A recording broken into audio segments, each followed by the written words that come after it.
আসসালামু আলাইকুম, আমি শামিমা মুহিব বলছি সানমুন হ্যান্ডিক্রাফটসে আপনাদের সবাইকে স্বাগতম। আজকে আমি আপনাদেরকে একটি ঝাড়বাতি তৈরি করে দেখাবো। যদিও আমার চ্যানেলে আরো 3 থেকে 4টি ঝাড়বাতির টিউটোরিয়াল রয়েছে, আর এটি হচ্ছে আমার 5 নাম্বার ঝাড়বাতির টিউটোরিয়াল। এটি আমি পেন স্ট্যান্ড দিয়ে তৈরি করেছি আর জেআই তার দিয়ে তৈরি করেছি। খুবই সিম্পল ভাবে যারা পুঁতির কাজ একেবারেই পারেন না তারাও এই ঝাড়বাতিটি খুব ইজিলি তৈরি করে ফেলতে পারবেন। আর এই ঝাড়বাতিটি দেখতেও খুব সুন্দর। চলুন তাহলে দেখে নিচ্ছি ঝাড়বাতিটি তৈরি করতে আমাদের কি কি লাগছে। লাগবে গোল্ডেন পার্ল পুঁতি, এখানে আমি 6 নাম্বার ইউজ করেছি 50 গ্রাম। 6 নাম্বার পার্ল পুঁতি সাদা রঙেরটা, এটিও 50 গ্রাম। 8 নাম্বার পৃথিবী পুঁতি, এটি লাগবে 50 গ্রাম। আর লাগবে ডায়মন্ড পুঁতি 25 থেকে 26টির মতো লাগবে, এটি হচ্ছে মাঝারি সাইজেরটা। জুয়েলারি ক্যাপও সেম একই রকম 25 থেকে 26টি লাগবে।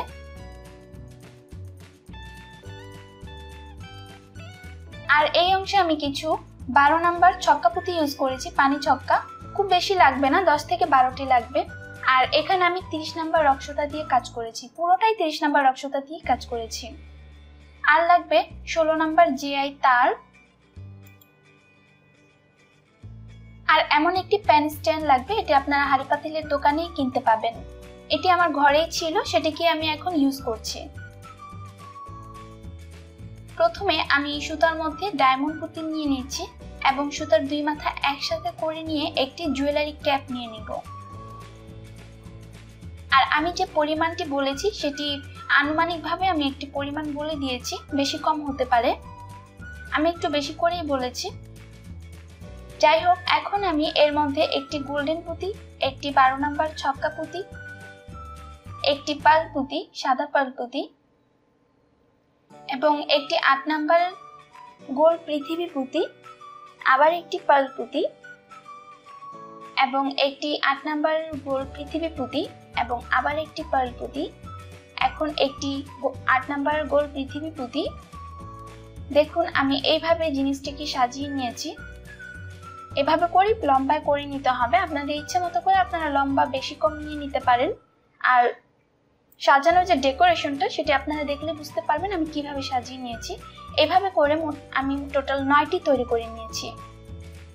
এরপর আবার একই রকম ভাবে আমি ডায়মন্ড পুঁতি নিয়ে সুতার দুই মাথা একসাথে করে নিচ্ছি। এখন আমি এর মধ্যে একটি জুয়েলারি ক্যাপ নিচ্ছি। আর হ্যাঁ, লম্বার মালার যে ব্যাপারটি সেটি আপনারা আপনাদের ইচ্ছে মতো ডেকোরেশন করে নিতে পারেন। আমি এক একটি পার্টে এক এক রকম ভাবে ডেকোরেট করেছি। এখানে একটি গোল্ডেন পুঁতি, একটি পার্ল পুঁতি এবং একটি 8 নাম্বারের ছক্কা পুঁতি এবং একটি 8 নাম্বার গোল পৃথিবী পুঁতি, একটি পার্ল পুঁতি, আবার একটি পৃথিবী পুঁতি, আবার একটি পার্ল পুঁতি এবং একটি গোল্ডেন পার্ল পুঁতি। গোল্ডেন পার্ল পুঁতিটার কালারটা খুব বেশি থাকে না, আপনারা অন্য কালারটা ইউজ করবেন। যেহেতু ঝাড়বাতি, আমি এটিকে ইউজ করার পর বুঝতে পেরেছি যে আসলে আমার এটা ইউজ করাটা উচিত হয়নি। যেহেতু এটি হোম ডেকোর হিসেবে থাকবে, অনেকদিন লাগবো, তো সেক্ষেত্রে এই কালারটি নষ্ট হয়ে যাবে, তো আমি বেশি দিন এটিকে হ্যাং করে রাখতে পারবো না। যাই হোক, এভাবে আমি টোটাল 15টি তৈরি করে নিয়েছি। এখন আমি এইভাবে করে পার্ল পুঁতিটিকে আটকে নিচ্ছি। এখন আমি এর মধ্যে একটি পার্ল পুঁতি, একটি পৃথিবী পুঁতি, আবার একটি পার্ল পুঁতি, একটি গোল্ডেন পুঁতি এবং একটি পার্ল পুঁতি, এরপর আবার একটি পৃথিবী পুঁতি এবং একটি পার্ল পুঁতি এবং আবার একটি গোল্ডেন পুঁতি। আর এভাবে করে জিনিসটিকে সাজিয়ে নিতে হবে।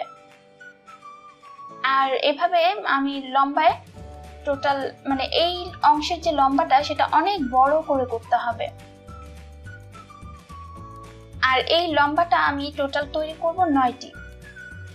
এখন আমি প্যান স্ট্যান্ডের মধ্যে আমি যে জিআই তারগুলো রয়েছে সেগুলো অ্যাটাচ করে নিব। এই অংশের কাজটা আপনার প্লায়ার্স দিয়ে করার চেষ্টা করবেন, হাত দিয়ে করতে গেলে একটু কষ্ট হবে, কিন্তু প্লায়ার্স দিয়ে করলে সেটি অনেকটাই ইজি হয়ে যায়। এই যে গুণা, এগুলো আপনারা হার্ডওয়্যারের দোকানে পাবেন, তো এই গুণাটা আপনারা চেষ্টা করবেন যথাসম্ভব মোটা নেওয়ার জন্য। আমি মোটামুটি এখানে যথেষ্ট মোটা নিয়ে নিয়েছি। এটিকে আমি এইভাবে অ্যাটাচ করে নিচ্ছি। আপনাদের কাছে যদি পেন স্ট্যান্ড ছোট বা বড় হয়ে থাকে আপনারা সেটিও অ্যাপ্লাই করতে পারেন। আমি যেটি নিয়েছি সেটি হচ্ছে ছোট সাইজেরটা, এর থেকে বড় সাইজের আমি একটি রেখেছি, সেটিও আছে। এইভাবে করে অ্যাটাচ করতে হবে যেন যে জিআই তারটি সেটি যেন প্যান স্ট্যান্ডের সাথে অ্যাটাচ হয়ে থাকে, এটি যেন আর মুভ করতে না পারে সেদিকে লক্ষ্য রেখে আমাদেরকে এটিকে অ্যাটাচ করে নিতে হবে। দেখুন আমার এটি একটি অ্যাটাচ করা হয়ে গিয়েছে। একই রকম ভাবে আমি টোটাল 9টি অ্যাটাচ করে নিব। আপনার এর থেকে বেশি বা কম হলে ভালো লাগবে না, এর থেকে বেশি যদি আপনারা অ্যাটাচ করতে চান তাহলে অ্যাটাচ করে নিতে পারেন। গুনার এই উপরের কর্নারের দিকটা একটু বাঁকিয়ে দিতে হবে। দেখুন আমার এই অংশের প্রত্যেকটা আমি একই রকম ভাবেই একটু বাঁকা করে দেবার চেষ্টা করেছি। এখন আমি যে মালাগুলো তৈরি করেছিলাম সেগুলোকে আমি এখানে অ্যাটাচ করে দেব। যেখানে আমি বাঁকা করেছিলাম সেখানে জাস্ট গিট দিয়ে দিব। আমি যে গিটগুলো দিব সেগুলো মোটামুটি প্রায় 5 থেকে 6টি গিট দিব, যেন ছুটে না যায়। পুঁতির সাইড থেকে থাকবে খুব ঢিলে আর উপরের দিকটা খুব টাইট করে করতে হবে। পুঁতির সাইডটা যেন টান না খায় সেদিকে লক্ষ্য রাখতে হবে, কারণ হচ্ছে যদি টান খেয়ে যায় তাহলে কিন্তু পুঁতিগুলো মুভ করবে না, তাহলে দেখতে বাঁকা দেখা যাবে আর খারাপ দেখা যাবে দেখতে। দেখুন আমার একটি সাইড জোড়া দেওয়া হয়ে গিয়েছে। একই রকম ভাবে পুরোটাই আমি অ্যাটাচ করে নিব। খুব ভালো করে গিট দিতে হবে। কমপ্লিট হয়ে গিয়েছে প্রথম স্টেপের কাজ। এখন আমি দ্বিতীয় স্টেপের কাজে চলে যাব। এই অংশে আমি যে ছোটগুলো তৈরি করেছিলাম সেই ছোটগুলো আমি গুনার এই মিডলের দিকে অ্যাটাচ করব। প্রতিটি 2টি গুনার মাঝখানে আমি একটি করে এই মালা অ্যাটাচ করব। আপনারা চাইলে বেশিও অ্যাটাচ করতে পারেন, যত বেশি মালা দিবেন তত বেশি সুন্দর লাগবে, তবে খুব বেশি হিজিবিজি করে ফেলবেন না, একটি সিকোয়েন্স বজায় রাখতে হবে, তাহলে দেখতে সুন্দর লাগবে। দেখুন পুরো 6টির মধ্যে আমি একটি একটি করে এই মালাগুলো, ছোট মালাগুলো অ্যাটাচ করেছি। সেম ছোট মালাগুলোই আবার আরো এক জায়গায় অ্যাটাচ করতে হবে, সেটি হচ্ছে এই যে জিআই তারগুলো আমি এক্সট্রা ভাবে অ্যাটাচ করেছিলাম সেগুলোর মিডলের দিকে এগুলোকে আবার গিট দিয়ে দিতে হবে। একটি করেছি প্যান স্ট্যান্ডের দিকে, আরেকটি করেছি জিআই তারের মধ্যে। গিট দেওয়া হয়ে গিয়েছে। এখন আমি পরবর্তী স্টেপে চলে যাব।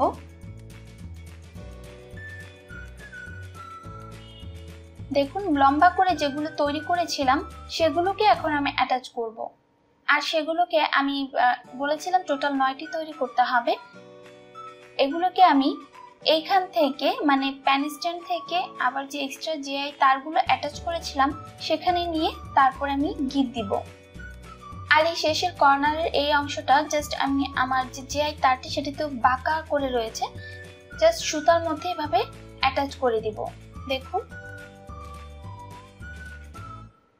এই অংশে আমার এটি অ্যাটাচ হয়ে গিয়েছে। একই রকম ভাবে যে বাকি 8টি তার রয়েছে সেই 8টি তারের মধ্যে এই মালাগুলোকে সেট করে দিতে হবে। সেট করা হয়ে গিয়েছে পুরোটা।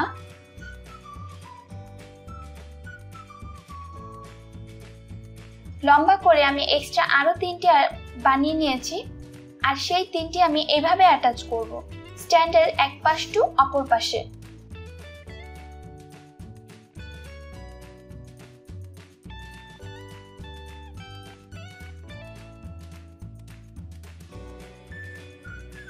ঠিক এইভাবে আমি গিট দিয়ে দিব। আর এইভাবে আমাকে টোটাল 3 সাইডে গিট দিতে হবে। দেখুন আমার 3টি গিট দেওয়া হয়ে গিয়েছে।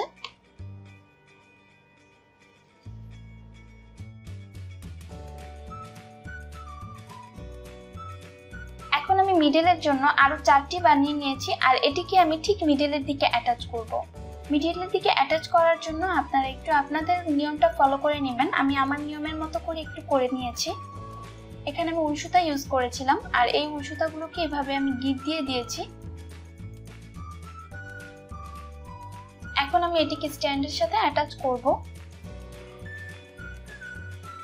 আমি আমার মতো করে একটু অ্যাটাচ করার চেষ্টা করছি, আপনারা আপনাদের মতো করে অ্যাটাচ করতে পারেন। আর আমি যেভাবে করেছি সেভাবেও কিন্তু আমার যে মিডলের যে লাইনটা সেটি মিডলেই ছিল, সেটি আর মুভ করেনি, এক সাইডে চলে যায়নি। তো আপনারা আমার নিয়মটাও ফলো করতে পারেন। এখন আমি এই ঝাড়বাতিটিকে হ্যাং করানোর জন্য উপরের দিকটায় একটু এক্সট্রা সুতা রেখে নিব। আর সেই সুতাটিও এমনভাবে আটকাতে হবে যেন এটিকে মিডলের দিকেই থাকে সেই সুতাটি। আর আমি হ্যাং করলেও আমার কাজটি যেন বা ঝাড়টি যেন বাঁকা হয়ে না যায় সেদিকে লক্ষ্য রেখে এই কাজটি করতে হবে।